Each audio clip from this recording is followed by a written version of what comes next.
Malabar gold and diamonds Deepavali special offers. Gemstones polki jewellery పై 30% వరకు గొప్ప తగ్గింపు.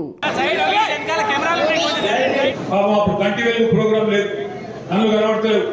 సూది దేవులాడింది మొత్తం కింద అటు ఇటు ఎటువంటి చూసింది, సూది దొరకకపోతే పక్క గోడ మీద చూస్తే వేములవాడ రాజరాజేశ్వర స్వామి రాజన్నది పెద్ద పటం ఉన్నది.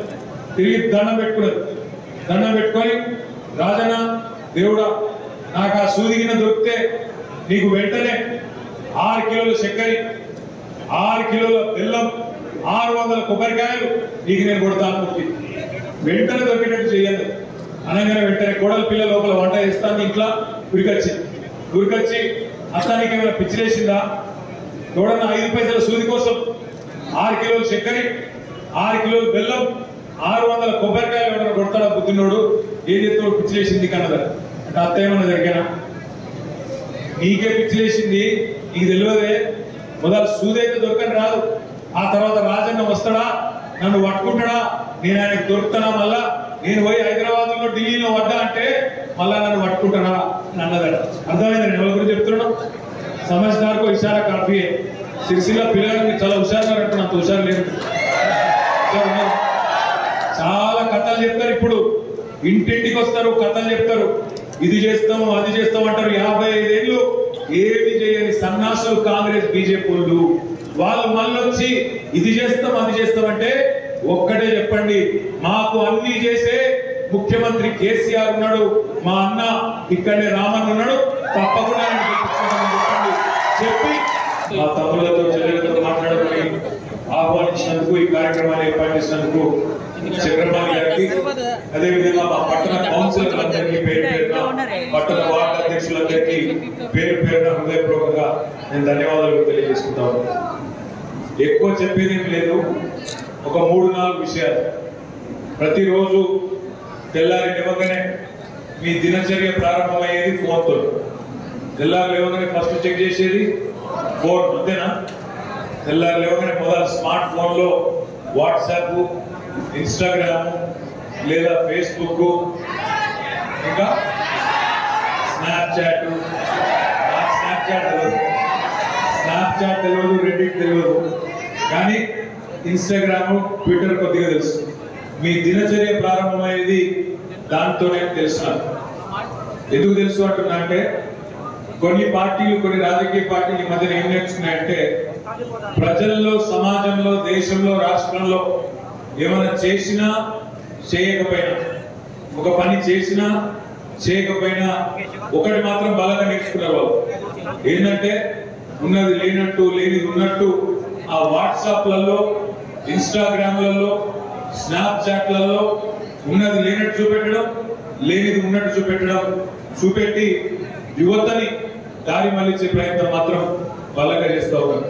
ఇక్కడికి వచ్చిన మా తమ్ములను చెల్లెలను నేను అడిగేది ఒకటే, రాబోయే 30 రోజుల పాటు ఏ సోషల్ మీడియానైతే ప్రత్యర్థులు మన మీద వాడుతున్నారో వాళ్ళకంటే పవర్ఫుల్ గా అదే సోషల్ మీడియాను వాళ్ళ మీద వాడదామని చెప్పి అందరూ కూడా విజ్ఞప్తిస్తాం. దానికి చేయవలసింది వేరే ఏదేదో కాదు, చేయవలసింది ఒకటే. 2014కు ముందు మన సిరిసిల్ల ఎట్లా ఉండే, ఈ రోజు ఎట్లా ఉన్నది, ఆ ఫోటోలు దొరుకుతాయి. 2014లో తంగలపల్లి బ్రిడ్జ్ ఎట్లుండే, దాని కింద నీళ్ళు ఎట్లుండే, ఇవాళ ఎట్లున్నదో మీకు దొరుకుతుంది. 2014లో మన సిరిసిల్ల రోడ్లు ఎట్లుండే, ఇవాళ ఎట్లున్నదో ఆ ఫోటోలు కూడా మీకు దొరుకుతాయి. ఆ రోజు అంబేద్కర్ జంక్షన్ ఎట్లుండే, మీ దగ్గర ఫోటో ఉంటుంది. ఆ రోజు గాంధీ జంక్షన్ ఎట్లుండే, మీ దగ్గర బ్రహ్మాండంగా ఫోటోలు దొరుకుతాయి పాతే. ఈ రోజు నేతన్న జంక్షన్ ఎట్లున్నది, ఆ రోజు ఎట్లుండే, బైపాస్ రోడ్డు అన్నాడు ఎట్లా ఉండే, ఇవాళ ఎట్లయింది, కొత్త కాలేజీలు ఎట్లా వచ్చినాయి, కొత్తగా ఎన్ని డెవలప్మెంట్స్ వచ్చినాయి, ఇవన్నీ కూడా మీరు చేయవలసిందల్లా ఒకటే, అక్కడికి పోయి అక్కడే నిల్చొని అవసరమైతే సెల్ఫీ దిగుతారా, ఒక ఇన్స్టా రీల్ చేస్తారా, ఏం చేయగలిగితే మీకు ఎంత శక్తి ఉంటే ఆ శక్తి చూపెట్టాలి, 10 మందికి తెలియజెప్పాలని చెప్పి నేను కోరుతాను.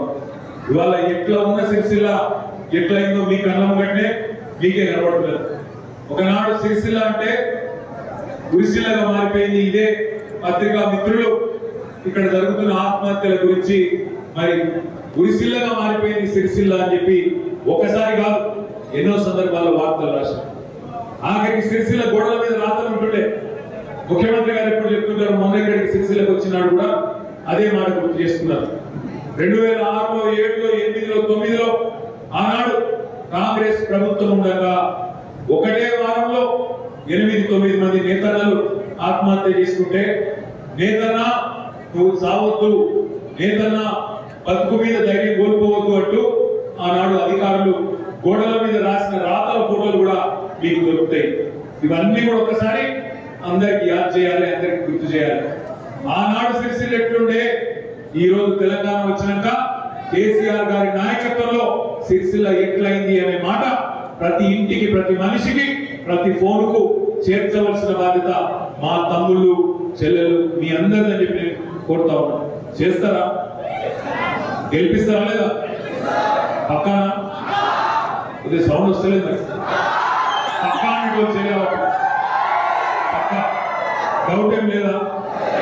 మంచి మెజారిటీ ఇస్తారా? పక్కా. కాంగ్రెస్ వాళ్ళు పైసలు వచ్చినా, బీజేపీ వాళ్ళు పైసలు వచ్చినా ఏం కాదు కదా? పక్కా. జై తెలంగాణ. ఎందుకు అడుగుతున్నా అంటే, నేను ఓపెన్ చెప్తున్నా, ఒకసారి కాదు ఇప్పటికి 10 సార్లు చెప్పిన. మా పార్టీ నాయకులు కొంతమందికి నచ్చచ్చు, నచ్చకపోవచ్చు. నేను గుల్లా ఏం చెప్తున్నా అంటే, నేను ప్రజలకు పనికొచ్చే మనిషిని, సిరిసిల్లకు పని చేసే మనిషిని.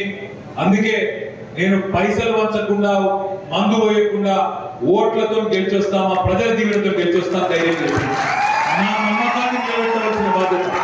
నేను నమ్ముకున్నది మిమ్మల్ని, నేను నమ్ముకున్నది సిరిసిల్లలో మా తమ్ములను, మా చెల్లెలను, మా అక్కలను, మా అన్నలను. నా నమ్మకం మీరు, నా భరోసా మీరు. ఎందుకంటే నేను నమ్మింది ప్రజాస్వామ్యంలో ప్రజలకు ఇష్టం ఉంటే నువ్వు ఏది చేయకపోయినా పని చేస్తే వీడు పనికొస్తాడు అనుకుంటే పక్కా గెలిపించుకుంటారు. నువ్వంటే ఇష్టం లేకపోతే ఇంటికి తులం బంగారం ఇచ్చినా తన్ని ఎలగొడతారు, ఓడగొడతారు. ఇది నేను నమ్మిన సూత్రం, నేను నమ్మిన న్యాయం. తప్పకుండా విశ్వాసం ఉంది నాకు.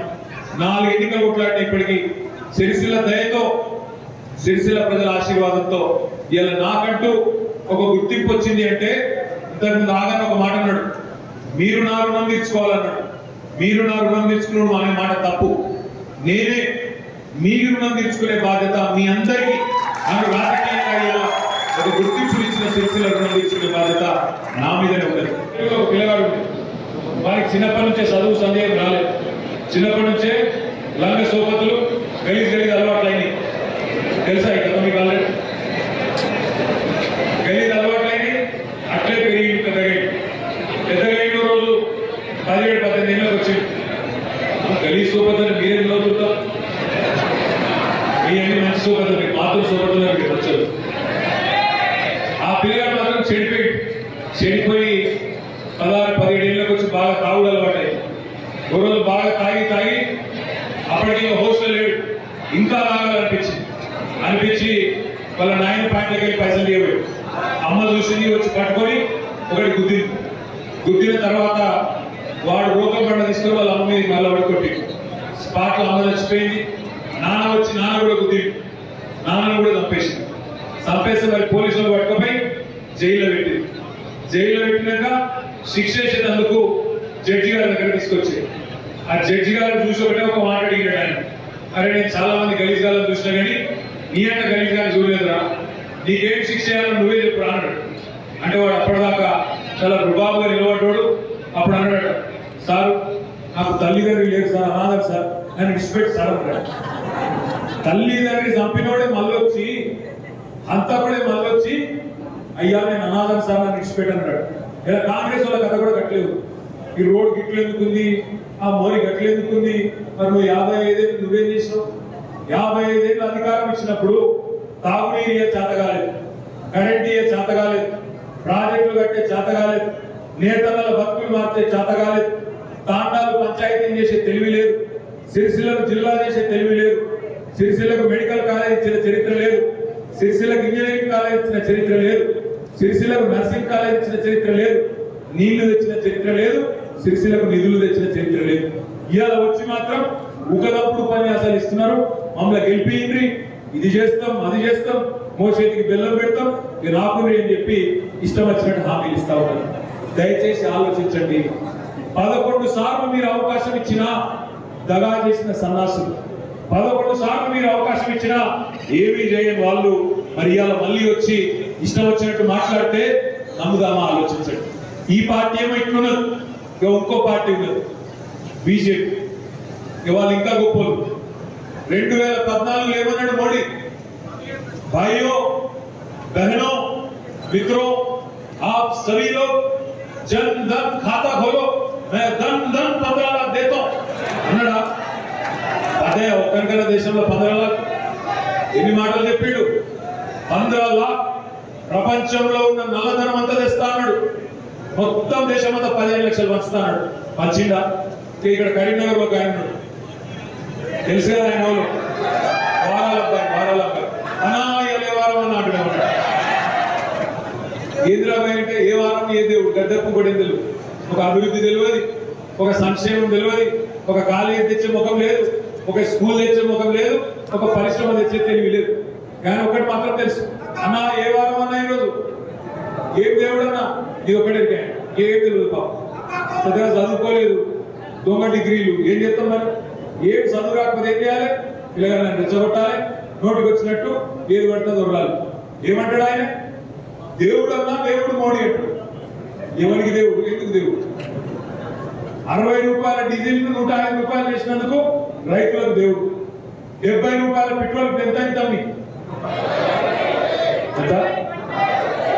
112 115. 70 రూపాయల పెట్రోల్ 115 రూపాయలు చేసినందుకు మీ అందరికి దేవుడు మోడీ. మా ఆడబిడ్డలు ఇక్కడ ఉన్నారు. మోడీ వచ్చినాడు 400 రూపాయలు సిలిండర్, ఇవాళ ఎంత అయింది? 1250. అందుకు దేవుడు మా ఆడబిడ్డలకు నరేంద్ర మోడీ. 2 కోట్ల ఉద్యోగాలు అన్నాడు సంవత్సరానికి నరేంద్ర మోడీ. 2 కోట్ల ఉద్యోగాలు. మరి 18 కోట్ల ఉద్యోగాలు వచ్చినాయి ఈ దేశంలో. అందుకే మీ అందరికి మోడీ నరేంద్ర మోడీ, దేవుడు నరేంద్ర మోడీ. ఇంకొక మాట ఏమేం చెప్పాడు ఇంకా 2014 2022 కల్లా రైతుల ఆదాయం డబల్ చేస్తా అన్నాడు. 2022 కల్లా భారతదేశంలో బుల్లెట్ రైలు ఉత్తాయి అన్నాడు. ఇప్పుడు వందే భారత్ రైలుకు 100 సార్లు ఉత్తుడు జెండా, ఒకటే రైలు ఆడబడతాడు. ఆయనకి దీని అవకాశం ఇస్తే అదే జెండా ప్రతి రైలు ఎక్కుతాడు, ప్రతి స్టేషన్లో దిగుతాడు, మళ్ళీ ఉత్తాడు. అట్లా తయారైన ఆయన. ఇంకొక మాట, ఎన్ని మాటలు చెప్పి ఎన్ని కథలు చెప్పి అధికారంలోకి వచ్చి ఇలా చేసింది ఏమి? నరేంద్ర మోడీ ప్రభుత్వం, బీజేపీ ప్రభుత్వం ఇలా పెద్ద పెద్ద మాటలు మాట్లాడిన ఇక్కడ ఎంపీ గారు ఏం చేసాడు? Sircilla mega power loom cluster కావాలి, మా నేతన్నల బతుకులు బాగు చేయని అడిగిన. చేసిందా కేంద్ర ప్రభుత్వం? సిరిసిల్లకు కాదు కరీంనగర్ లో ఒక ట్రిపుల్ ఐటీ పెట్టమని అడిగినాం, పెట్టిండా? కరీంనగర్ లో 4 ఎంపీలు ఉన్నారు బీజేపీకి, కనీసం 4 పనులు చేసిండ్రా, 4 పైసల పనులు చేసిండ్రా? ఆలోచించమని చెప్పి నేను కోరుతాను. ఎలక్షన్ అనగానే ఆగం కావద్దు, ఎలక్షన్ అనగానే ఆగమాగమై అడ్డం పడద్దు. ఎలక్షన్ అన్నప్పుడు ఆచి తూచి ఓటేయాలి. ఎవరు దేనికి నిలబడ్డారో ఆలోచన చేయాలి, ఎవరు దేనికోసం ఉన్నారో ఆలోచన చేయాలి. అదే సినిమాలు చెప్పారు కదా, ఎప్పుడు వచ్చినాం అన్నది కాదు, బుల్లెట్ దిగిందా అట్లా ఆలోచించాలి. మీరు కూడా రోజు తిరిగే పని లేదు, సోషల్ మీడియా పట్టుకోండి, మీ ఫోన్ పట్టుకోండి, మెసేజ్లు పంపండి మీ చుట్టాలకు, మీ దోస్తులకు, మీ క్లాస్మేట్స్ కు అందరికి కూడా సమాచారం ఇవ్వండి. ఎవరు దేనికోసం నిలబడ్డారు? ఇలా మేము అభివృద్ధి కులంగా, సంక్షేమమే మతంగా పనిచేస్తా ఉన్నాం. వాళ్ళేమో కులం పేరు మీద ఒకడు, మతం పేరు మీద ఒకడు రాజకీయం చేస్తా ఉన్నాడు. సమాజానికి ఏం చేస్తారో చెప్పరు. 2047లో తెలంగాణ ఎక్కడ ఉండాలో చెప్పరు, మన విద్యార్థులను ఎక్కడికి తీసుకుపోతారో చెప్పరు, మన యువతకు ఏం అవకాశాలు కల్పిస్తామో ఏది చెప్పరు. కేవలం డబ్బాల ఓట్లు వేసుకున్నందుకు ఇది ఇస్తాం అది ఇస్తాం నాగమాగం చేసే మాటలు తప్ప ఒక్కటంటే ఒక్కటి విజన్ ఉన్న నాయకుడు ఒక్కడున్నాడా ప్రతిపక్షంలో? ఆలోచించండి. ఏనాటికైనా ఇవాళ మీరు గుర్తుపెట్టుకోవాల్సింది ఒకటే, ఏనాటికైనా తెలంగాణ తెచ్చిన కేసీఆర్ గారికి ఉండే ప్రేమ, తెలంగాణను కేసీఆర్ ప్రేమించేంత గొప్పగా ఒక రాహుల్ గాంధీ కానీ ఒక నరేంద్ర మోడీ కానీ వాళ్ళ కడుపులో మన పట్ల ప్రేమ ఉంటుందా? అంతా సిద్దిపేటకేనా అని అక్కడ ఉండే కాంగ్రెస్ అధ్యక్షుడు మాట్లాడతాడు. కానీ ఇక్కడ ఉన్న కాంగ్రెస్ క్యాండిడేట్ ఏం మాట్లాడతాడు? సిరిసిల్లలో ఏం కాలే, సిరిసిల్లలో ఏం జరగలేదు, నాకైతే ఏం కనబడతలేదని ఇక్కడ ఉన్నోడు మాట్లాడతాడు. ఆయన కాంగ్రెస్ వాడే, ఈయన కాంగ్రెస్ వాడే. అక్కడ ఉన్నోడేమో మొత్తం సిరిసిల్లకి కొట్టబోయిందని అక్కడ మాట్లాడతాడు. ఇక్కడ ఉన్నాడు నా మీద పోటీ చేసిన ఆయన మాత్రం ఏం జరగలేదు, ఏమి కనబడతలేదు నాకని చెప్పి ఇక్కడ ఆయన మాట్లాడతాడు. తీర్పు ఇవ్వవలసింది ప్రజాస్వామ్యంలో అంతిమంగా సిరిసిల్ల ప్రజలు, ఈ రాష్ట్ర ప్రజలు మాత్రమే. ఎవరైనా ఎన్నికల్లో ఎవరి బాధల వాళ్ళని చెప్తాం. ఏం చేసినో 9.5 ఏళ్లలో మీకు అన్నం కట్టే ఉంది. తంగలపల్లి బాబు కింద 2014 ముందు ఆనాడు తుమ్మలు మొలిసి ఆనాడు నీళ్లు లేక ఎక్కడో ఒక చిన్న పాయ లెక్క నీళ్లు కనబడితే అదే గొప్ప అనుకున్న రోజులు. ఆనాడు బతుకమ్మ ఆడే సందర్భంగా బోర్డులు కొట్టి ట్యాంకర్లు తెచ్చి అక్కడ ఒక చిన్న కొలను కట్టి ఆ బతుకమ్మలు ఆడేందుకు మా ఆడబిడ్డలకు నీళ్లు పోయించిన దుస్థితి ఆనాడు. మరి ఈ రోజు 365 రోజులు, ఒక రోజు 2 రోజులు కాదు, 365 రోజులు తంగలపల్లి వాగులో తంగలపల్లి బ్రిడ్జి కింద బ్రహ్మాండంగా పుష్పలంగా ఎన్నటికీ కూడా తరగని విధంగా ఒక సముద్రాన్ని చూసినట్టు ఎప్పుడు అక్కడికి పోయిన నీళ్లు కనబడతా ఉన్నాయి. 365 రోజులు కనబడతా ఉన్నాయి. ఇది చిన్న విషయమా మీరు ఆలోచించమని చెప్పి కోరుతాము. అదేవిధంగా పైన అప్పర్ మానేరు నుంచి నర్మాల చెరువు నుంచి మొదలు పెడితే కింద ఇదే మానేరు పోయి కింద గోదావరిలో కలిసేదాకా అక్కడి నుంచి ఇక్కడి వరకు ఒక సజీవ జలధార మాదిరిగా, ఆడి నుంచి ఇక్కడి దాకా ఒక సజీవ జలధార మాదిరిగా మానేరును మార్చింది కేసీఆర్ గారి ప్రభుత్వం, కేసీఆర్ గారి నాయకత్వం. సాగునీటి రంగంలో ఇలా ఒక విప్లవం, విద్యలో ఒక అద్భుతం, వైద్య రంగంలో మనం ఊహించని అభివృద్ధి, ఇవన్నీ మీకు అనుమతిగానే ఉన్నాయి. ఇప్పుడు జరుగుతున్నది మరొకటి ముఖ్యమైన కార్యక్రమం ఉపాధి కల్పన. అకారే పార్క్ అద్భుతంగా రూపొందుకున్నది. వర్కర్ టు ఓనర్ దేశంలో ఎక్కడ లేదు కార్యక్రమం. 400 కోట్ల రూపాయలతో వర్కర్ ను ఓనర్ గా చేసే కార్యక్రమం, వీవర్ ను ఆసామిగా మార్చే ప్రయత్నం భారతదేశంలో ప్రభుత్వం చేస్తలేదు. ఒకే ఒక్క ప్రభుత్వం, కేసీఆర్ గారి ప్రభుత్వం, తెలంగాణ ప్రభుత్వం